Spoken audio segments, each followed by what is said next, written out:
Let's call the meeting of the Southington Planning and Zoning Commission for Tuesday, October 3rd, 2023 to order. Jeremy, can you please call the roll? Commissioner Tedesco, Commissioner Volpe, Commissioner Klopp. Here. Commissioner Wolowski. Alternate Caird. Here. Here. Alternate Coviello. Here. Alternate Coles. Present. Alternate Ma. Here. Here. Commissioner Santago. Here. Vice Chair Salka. Chair Hammers. Hammers is here. I did hear from the members that are not here that they're not going to be here, so I'm going to see our two alternates, Commissioner Coviello and Commissioner Ma for two Republican members that are not here, and we'll see alternate Coles and Caird for Volpe and Tedesco. And with that, we have a quorum. Can we all please stand for the Pledge of Allegiance?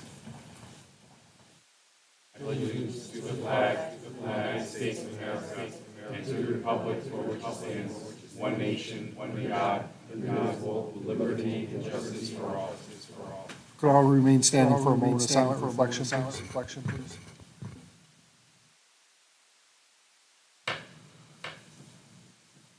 Thank you. Looking for a motion to approve our meeting minutes from September 19th, 2023. So moved. Commissioner Santago, do we have a second? Second. Commissioner Caird with a second. Is there any discussion?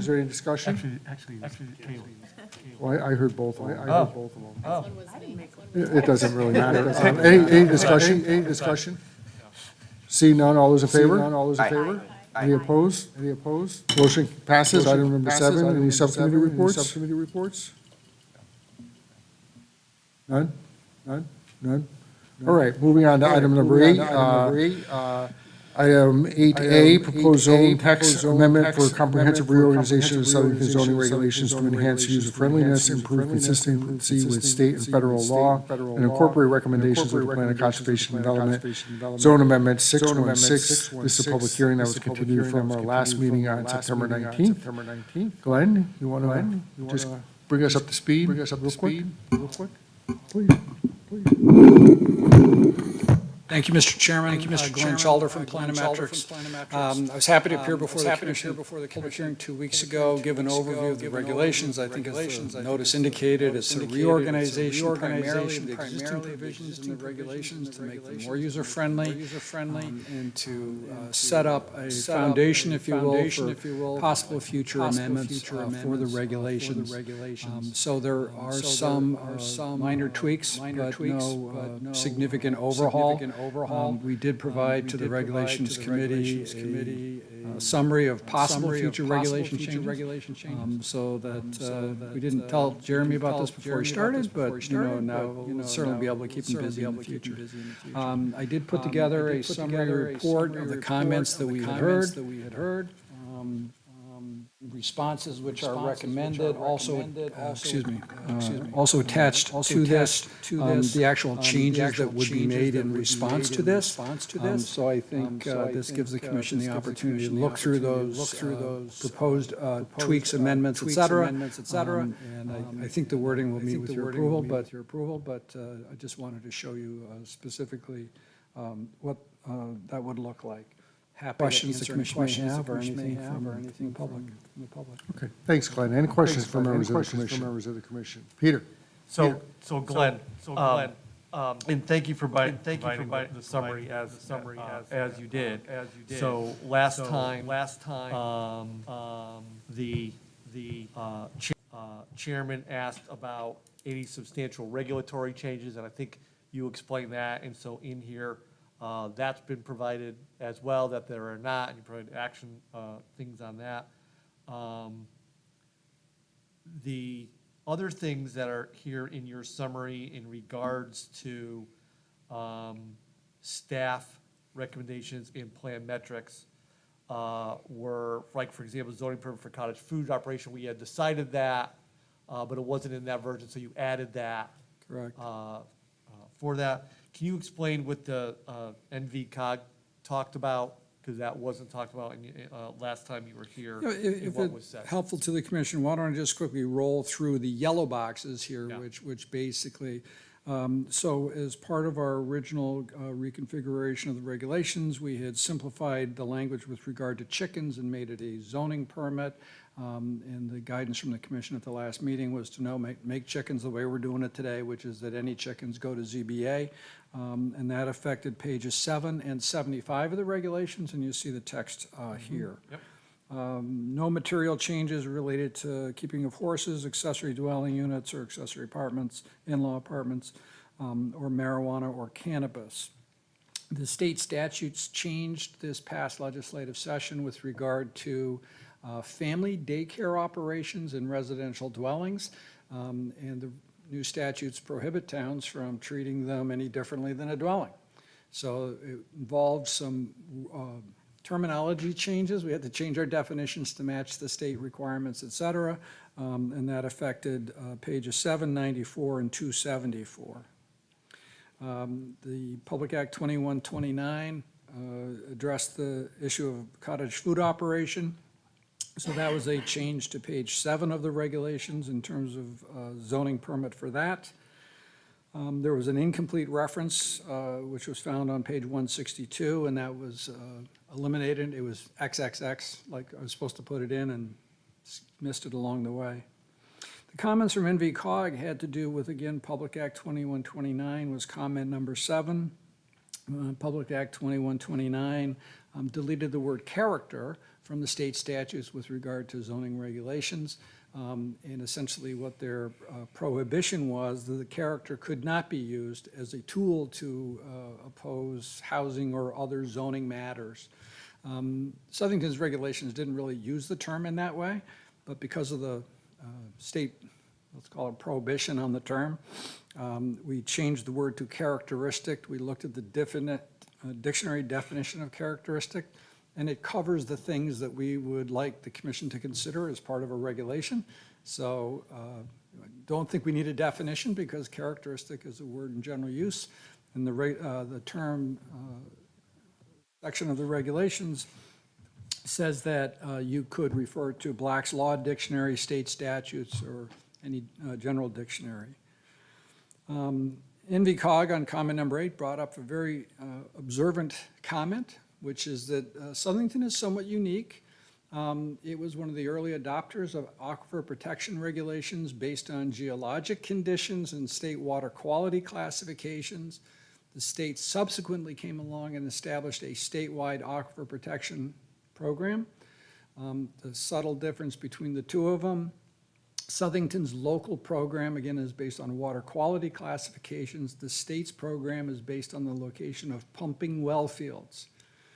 So Southington's classification a little bit broader, more protective of potential future pumping well fields. But since Southington has two programs, we wanted to enhance the blue box that just described that there is this other set of state mandated aquifer protection regulations that Southington has had in place for probably 10 years now. And so don't confuse one with the other. It was essentially their observation. I thought it was just a very observant comment, and I'm shout out to them for bringing that up. There was a question from Mr. Bavino about any material changes regarding the optional provisions of sidewalks. There were some inconsistent provisions, and so page 166 has a modification for that. The remaining comments from Mr. Bavino had to do with were there any material changes to some provisions in terms of flexible standards, et cetera, in the industrial regulations. Mr. Bavino sent a letter, email into, and met with Jeremy to identify that he had found, if you will, these references, and he was okay with those. And then the last three issues, 12, 13, and 14, he requested an index of terms in the back of the regulations. I think our goal and intent is in an un-user-friendly set of regulations. An index helps get you to where you want to go. We're hopeful that Sev and others will learn that regs are organized in a way to help you find what you need.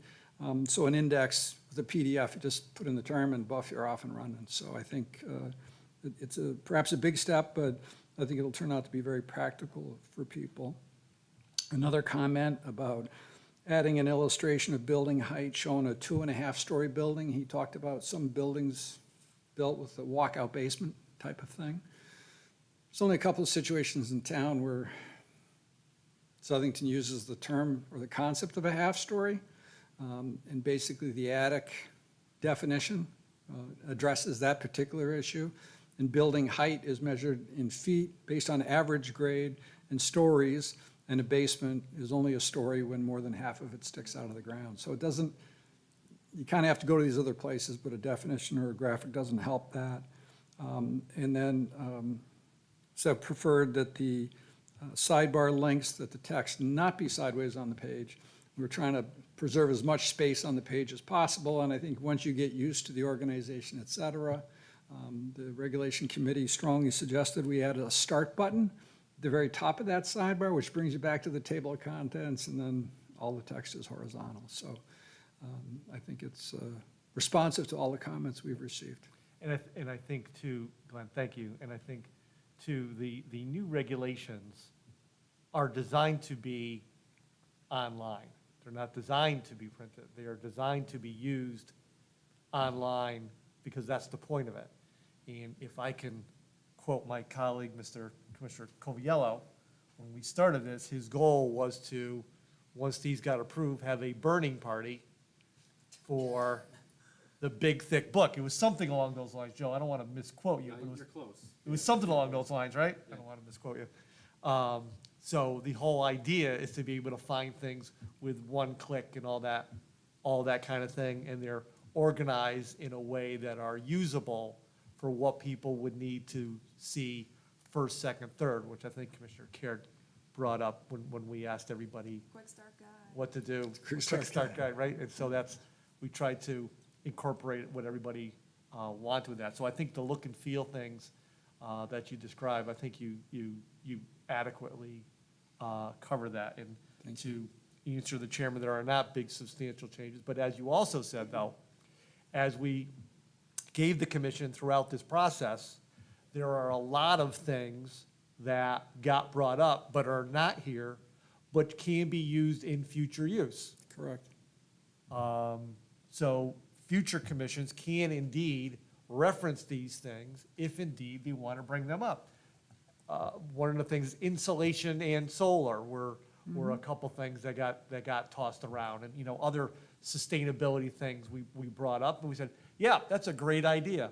That's not the purpose of this right now. Correct. Put that off to the side. And there were other parking lot related things. Put that off to the side. And so I think this has achieved the purpose that it wanted to and set the foundation for go-forward actions. And I'm sure Jeremy and staff and future commissions can talk about, hey, let's look at this. Maybe you want to organize that stuff in a way that can be reviewable, moving forward. I think it'd be a good thing to keep those things alive so we're not reinventing the wheel on that kind of stuff. So with that, Mr. Chairman, I'm done. And again, just from my perspective, thank you, Glenn, for everything you have done, and for staff for everything you guys did, in particular Dave LaValle and Alex and everything. It's a ridiculous effort to go through that document word by word, line by line. Several times, yes. So, and to have it done in the timeframe that was done, I think Commissioner Cole said it's money well spent, and I agree with that. So for that, I'm done, Mr. Chairman. All right. Thank you. Thanks, Peter. Any other comments from members of the commission at this time? Questions? Nothing? Thanks, Glenn. Is there anyone here who would like to testify on these proposed zoning regulations? Sir? Yeah.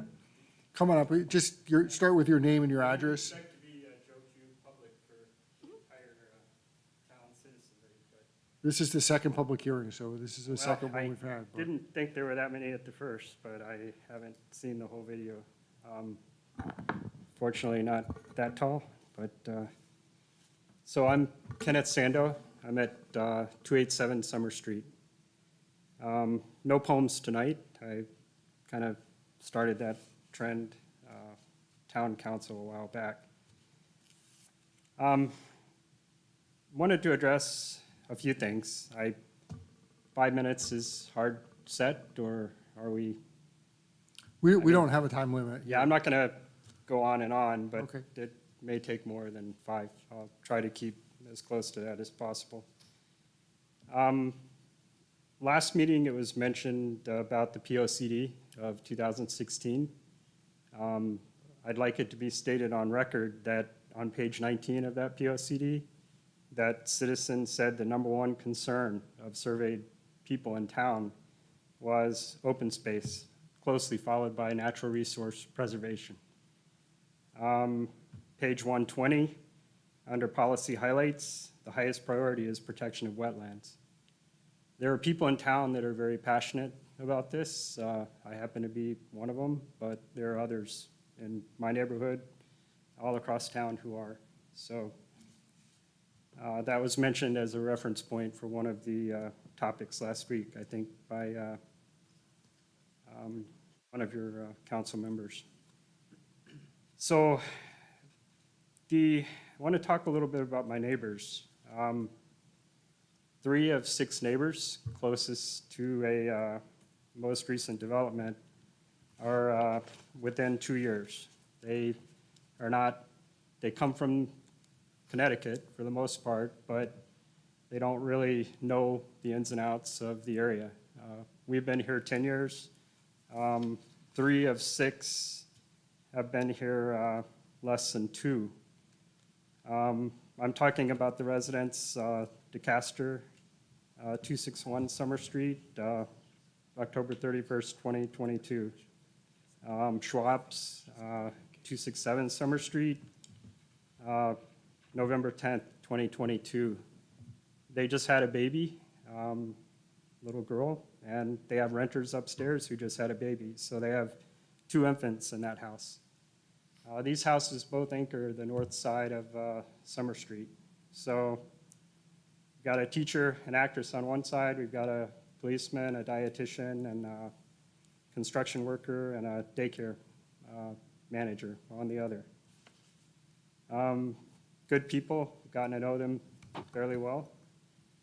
I'm here to speak on their behalf because people in our area for a development not too long ago were told by the developer that we're all non-conforming lots, albeit the development that he last represented and the one that he is now also have non-conforming elements of their own. In July 1994 Zoning Board of Appeals meeting minutes, he actually said, this is zoned industrial, which everything on our side of Summer Street is I-1. On the other side, it's mostly R-12 or some other R variant. The entire street is zoned industrial. Someday, all of those homes will come down. Believe, even if you don't expect it. Don't expect it to happen in the next few years. Now, mind you, this is July 1994. Don't expect it to happen in the next few years, but eventually, that's what the zone is all about. It's zoned industrial, and someday your house will be purchased, and they will be placing an industrial building there. That's the concept in the master plan. The master plan that he's referring to through research is the 1956-57 initial zoning reg codec that the town is now rewriting, or at least reformatting. One of the things to touch in the reg, and I think this has already been decided upon by this body, is the I-1 you've changed from 200 feet to 100 feet frontage or width. Well, as it happens, a lot of the lots in our area are narrow but deep. A lot of lots actually on our side of town, they're not very wide, just the nature of the parcel breakout. So, for example, my 0.14 acre lot is 114.08 feet wide, and it's I-1. The lot behind me that's got a 67 square foot warehouse on it is let me make sure I get this, 113.29 feet on road width. So I've got about a foot on this guy who was allowed to build in 2000 with a 200-foot to 100-ish foot variance. So, yeah, you know, this is known by residents now that these variances happen. They impact us directly, and, you know, here we are. So,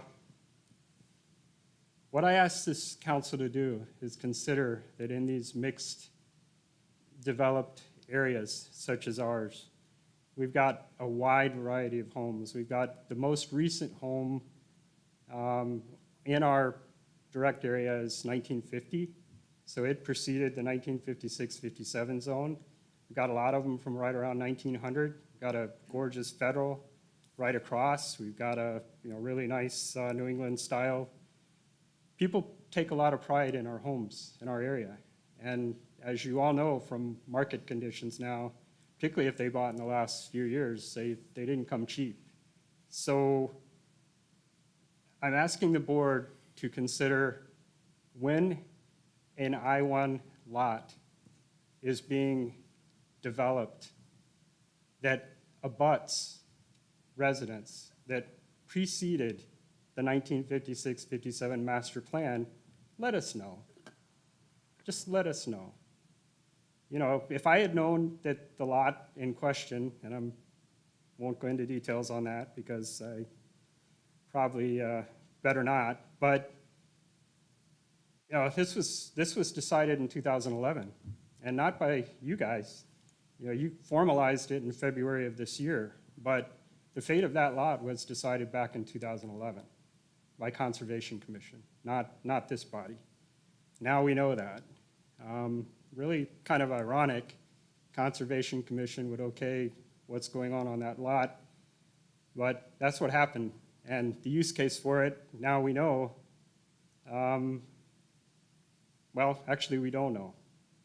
It was approved to be a 7,500 square foot, 16 bay. What was the comment from the developer? A small business storage work area in the approved SPR of February of this year. Well, in October of 2011 by CC, it was a proposed 9,000 square foot metalworks facility. So we don't know. Could be a 9,000 square foot metalworks facility. It could be a 7,500 square foot, 16 bay, whatever. We don't know. We've had 3 out of 6 people that either directly abut this lot or are adjacent to it that are impacted by this. They didn't know. They had no idea.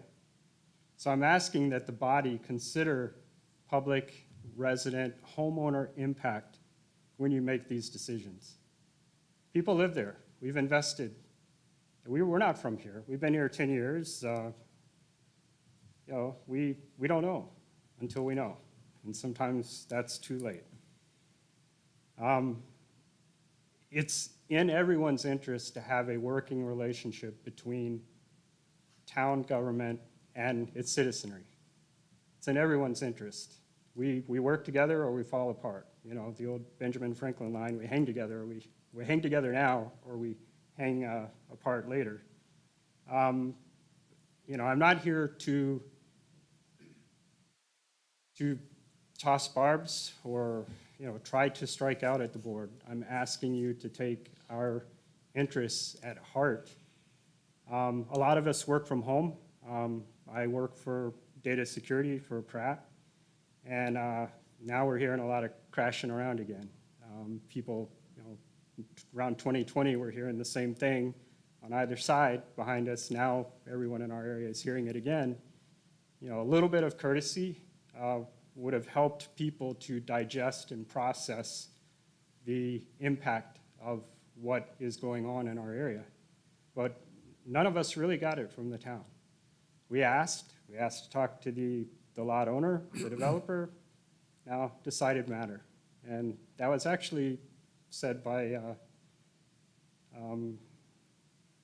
member of this body now sitting here. So the request was cordially made. It was made in good faith, and it was rejected. So I'm coming before you tonight to ask that you consider in the city core, people that have, you know, sacrificed a lot, have made in some case, I actually almost closed on 3 other houses before we closed on this one.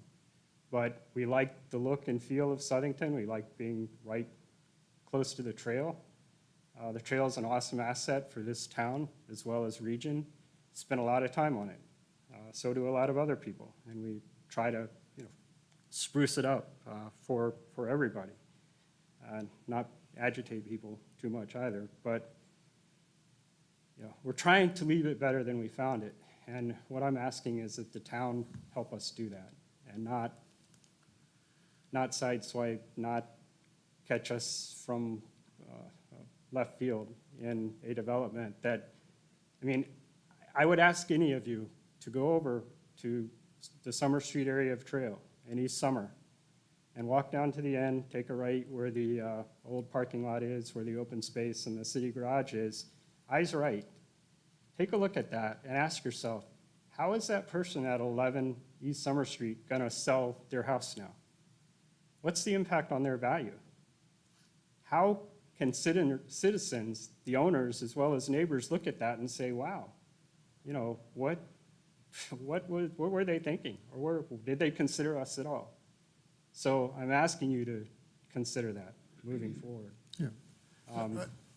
That's a big deal to, I think, pretty much everybody. So, I appreciate your comments. I'm Yeah. anxious because, I have been following the application that you're talking about, and you bring up a lot of different points, all of them very, very good points and well-received by myself anyways. But let me try to deal with some of them one at a time, if you will. One of the things you brought up was that you were not informed that the application was going to be handled at the Planning and Zoning Commission in February of this year. We're guided by state statute in terms of our obligation to inform citizens within a certain radius. And Jeremy or Alex, do you know if there's an obligation, if there's a site plan application for that applicant to inform abutting property owners up to a certain radius?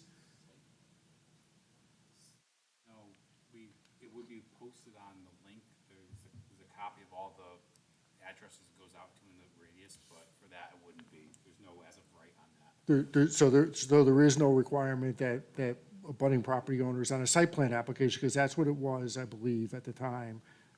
It wasn't subject to a public hearing or anything like that. It was a site plan application. I think Florian Developers, or one of the Florians, brought it here, if I remember correctly.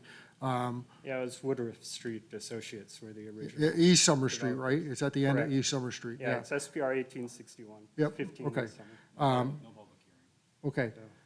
Well, a public hearing could be held at the discretion of the chair.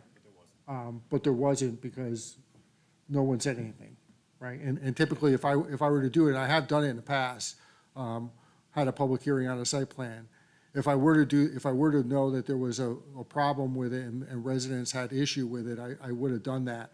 But nobody said anything about it. well, So it's, you don't know what you don't know. We type of didn't thing. know. That Right. night, and night before that, I was in Oklahoma I get it, City. and I'm not So- pointing the finger at anybody, I'm just saying that, It- no one knew, and it's just a matter of the way that it rolled out.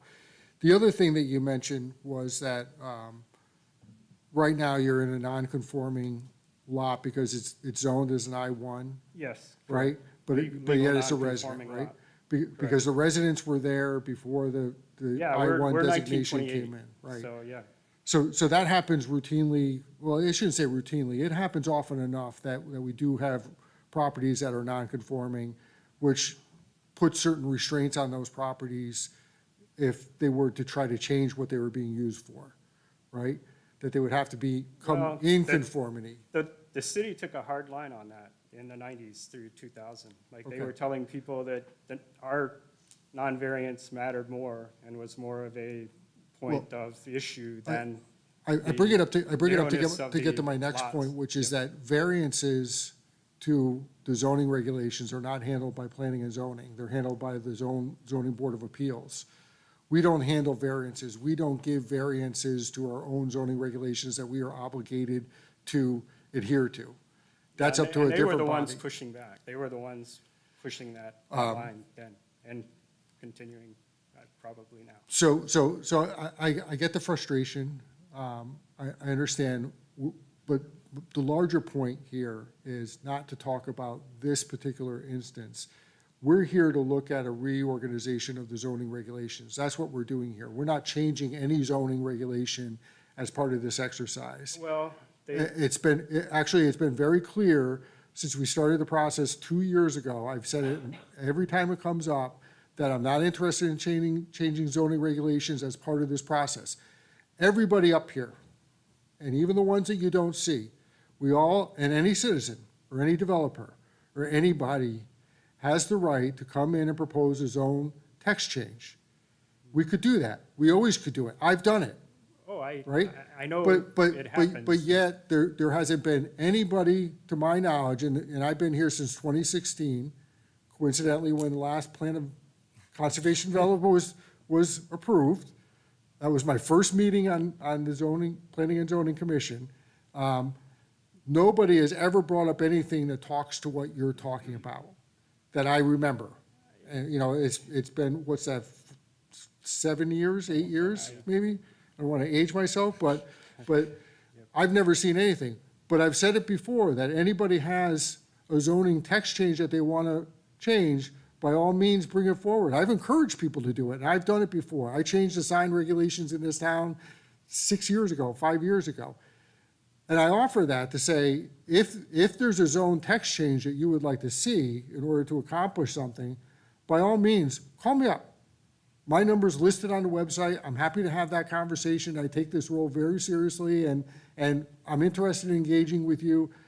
I know John Carbone out in that area, out in Summer Street, is a good friend of mine. I visit him every once in a while when I get the opportunity. He lives in one of those big Victorian Oh, it's- yeah, buildings the- out there. That's Federal huge. John. Beautiful They house. renovated it inside Yeah, out. it's and, absolutely gorgeous. yard's like I'm a golf actually course. dumbfounded by it, but we're not here to talk about John. Oh, they're, But- we know the But Carbones. I'm happy to engage and sit down and have a conversation if you all are interested, or if you're interested, we could do that outside of this. But this is not the place to have those zone text changes. So while I appreciate your points, and as I said, they're taken well by myself, we're not here to do any of that as part of this exercise. This was an exercise to restructure the zoning regulations so that they become more user-friendly and easy to understand for not just us, but for the general public out there, so that you can go in there, because even somebody who's been involved in this at length, firsthand, like myself, for the last 7 years, I still have trouble sometimes navigating the zoning regulations It as makes they're your eyes structured right cross now. And your head hurt. Well, I know. some things are tied to other things, and you don't find them out until you get, 100-page past where you were before, and, by then, you may have forgotten it or been distracted by something, so it gets very, very cumbersome, and that's what we're trying to do, is to make it easier for people to understand, so that they can come in and say, okay, if I want to do something, what do I need to do, and how do I do it, type of stuff. And that's what we wanted to accomplish by this. I don't want to speak for Peter, who chaired the subcommittee up, but that's kind of what the purpose was. The plight of what you bring up is, again, something that I think is worthy of conversation, that experience, to make sure that we don't do that, we don't allow that to happen in the future, or we try to do it a little bit more transparently in the future. That application, I believe, and Jeremy, you wouldn't know this because you haven't been here that long, but maybe Jim or Alex know, I thought that they weren't going to move forward with that. Oh, the lot is an acres cleared. They're doing dredging now. I thought I heard something that, It's done. I don't Pretty know much. the status of it. I know Jim had some conversations regarding the driveway that we had some complications with at the Right. business meeting. Jim did a great job talking to the applicant and making them come into conformity and with Dave, with the wetlands part of it, to make it Right. at the staff level, but I don't know anything more than that. okay. Open space, John Carbone and I and one other citizen attended, and with Captain Rick Ardione's help, we did not, it was voted down.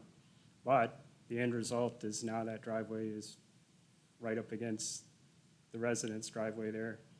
And Because the way that the applicant came in here and represented it It's was that, punitive. it It's was that been- they yeah. had they had the right to go over the town property on the trail when they really did, I say they really didn't. They didn't have the right to go over the town property on the trail. He said And that that he became a did bit of in a the sticking SPR point. hearing in February, but we'll let that lie. That The- was the- not a, The last thing I'll say is that Yep. our zoning lines, if you will, so you got I-1 on one side of the street and R-12 on the other side of the street, those lines are primarily dictated by the Plan of Conservation and Development and the way that that sets up, right?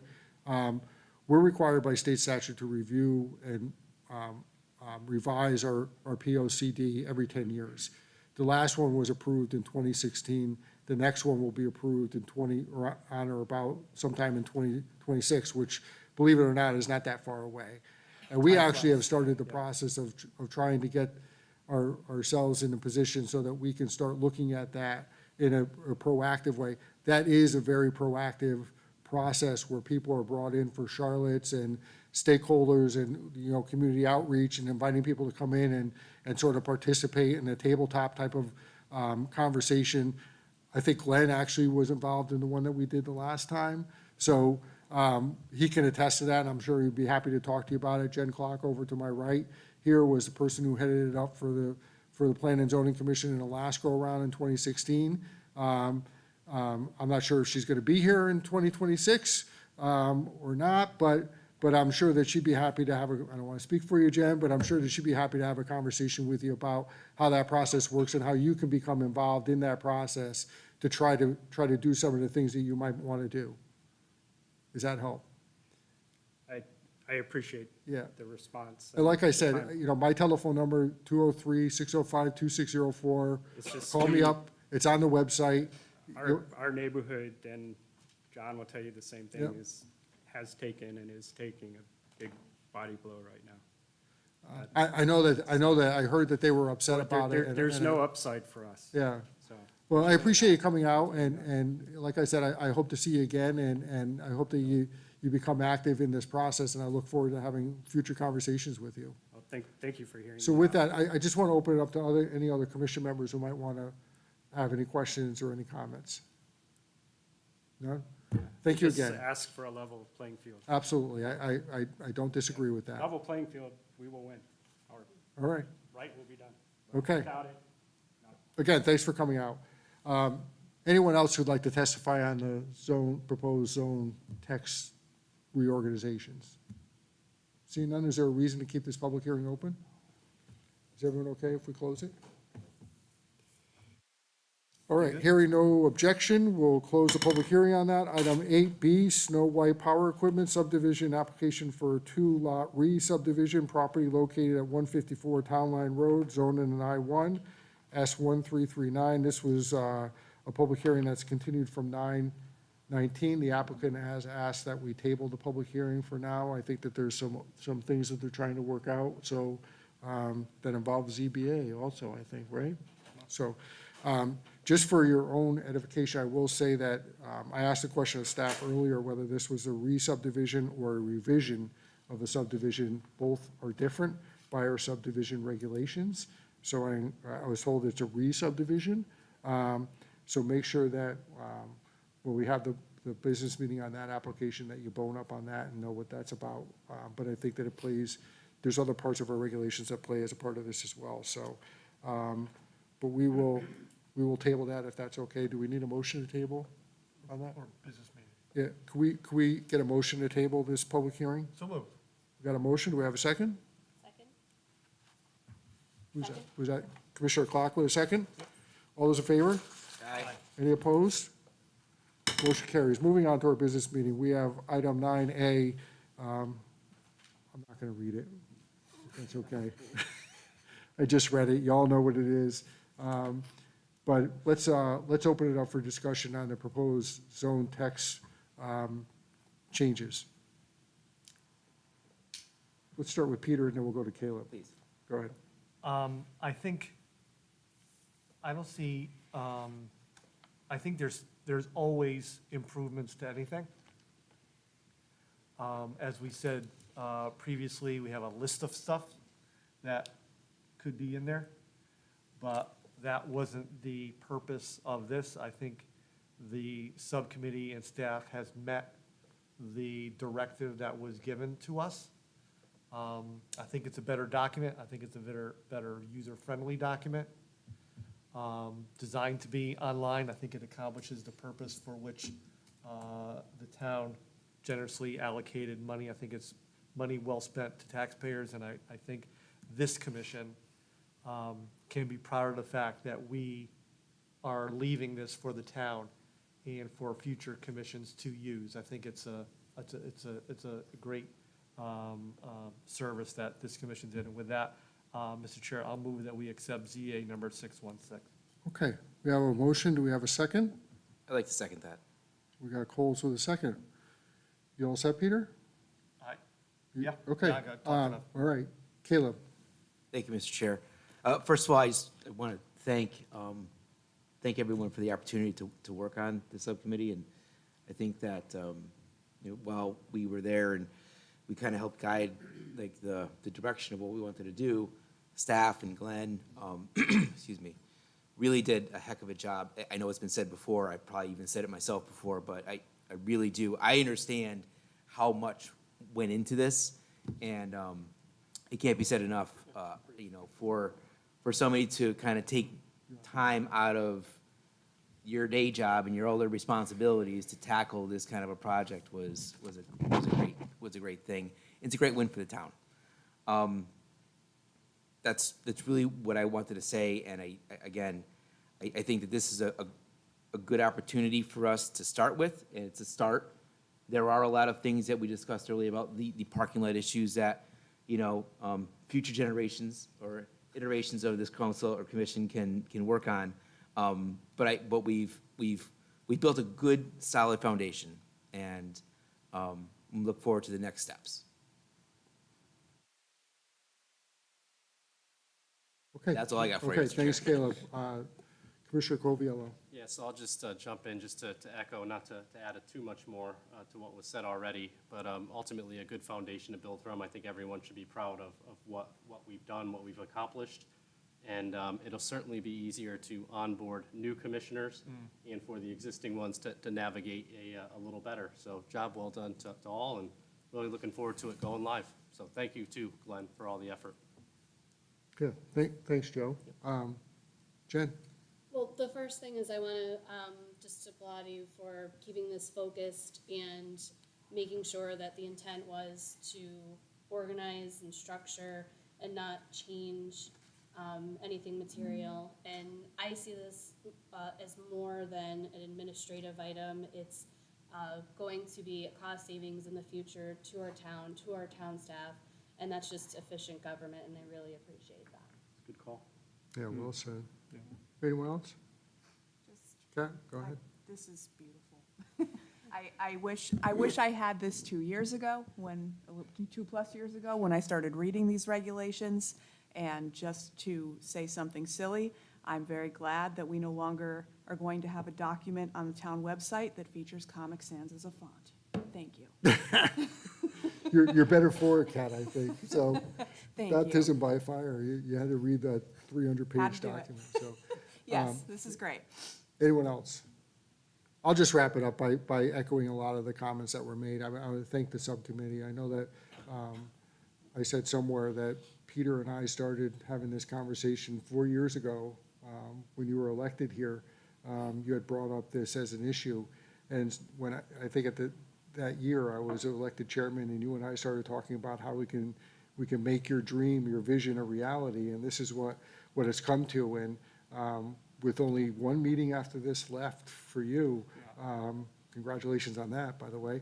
We'll talk more about that next time. But I think that this is a testament to your hard work and the committee's hard work, Caleb and Joe and staff work, which has seen a couple different changes in that time. But nevertheless, we've had sort of as seamless an operation as possible, thanks to the commission members who participated in it. And I think that the points about efficient government that Jen brings up, that those are well stated, and, the future commissions being able to utilize this. We're going to have some new members come on board in about a month or so. And I look forward to seeing how they deal with it, as opposed to some of the ones that have come on in the last couple of years, because it's been a bit of a struggle, and, you know, I've tried to hold hands where I could and help people out, as best as I could, but again, I mean, I still don't know that I can actually navigate my way successfully, fully through those regulations anyways, but we rely on staff to help us out with that. I will say that I think that these regulations, amongst the other things that they do, it does bring our regulations in what I'll call careful alignment with our POCD, and that is to look at things that we always look at. And people who have been up here know that we look at things like enhancing infrastructure, considering environmental impacts, and mitigating traffic congestion wherever possible. Those are always considerations that we take up here. They've been considerations that we take up here and have taken up here, and I suspect will take up here for the future. And I think that this document enhances the way that all plays out. And I thank the commission members. I can't thank you all enough. And on behalf of the citizens of Southington, thank you for your time and your work. And with that, we'll get a roll call on this, please. Mr. Chairman, if I may, we need an effective date for those new regulations. Okay, so we'll ask the maker of the motion to give us an effective date. What would be appropriate? I'll look at my lawyer. So what's my lawyer say? I'd like it to be at least 30 days out So for that, publication purposes. so that would be effective, Well, you could just say 30 days from passage, I think. effective, can I say that? So I'll amend my motion that these regulations be effective 30 days from today. Can we give you a date? A specific Sure, go, date? hit me. And Glenn, do you want to explain that thought No, process? he can't. He's done. So Yeah. the idea is, the idea here is that we have an effective date on a weekend so that there's no question that on Friday, the old regulations were in effect, and on Monday, the new regulations are. Okay, all right. November 4th? That these regulations be effective on November 4th, 2023. You satisfied with that? Alex, good? That good? You amended the motion, or are you accepting a second? Second agrees. Okay, second agrees. Okay, so we have a motion that's been made, amended, and seconded and amended. Can we get a roll call, please? Yes. Commissioner Clark, Yes. Commissioner Caird, Yes. Commissioner Coviello. Yes. Commissioner Coles, Yes. Commissioner Ma, Yes. Commissioner Santago, Yes. Chair Hammersley. Hammersley's a yes. Motion passes 7-0. Congratulations. Nice job. Good work. Item 9B, do we need a table motion on this? We can get one. Can I get a motion to table item 9B? Make a motion to table item 9B. Caleb, do we have a second? Second? Kat, second. Any discussion? All those in favor? Aye. Any opposed? Motion carries. Now, item number 10 on the agenda, administrative items. Anything? Anyone? Nothing? All right. Item 11, receipt of new applications and items to schedule for public hearing. We have two on there for the same property. Jeremy, you want to mention anything about those, or they're pretty self-explanatory? That's correct. I'll just give you a quick recap. That's a subdivision, or in this case, a re-subdivision for 18 new house lots on a roughly 7.5 acre parcel on Woodruff Street. On Woodruff Street, yep. Across from the Apollo Middle School. All right. Anything else, folks? Can we get a motion to adjourn? So moved. Okay. Peter, second. Second. Tessa with a second. All those in favor? Aye. Any opposed? That's an hour. Good work.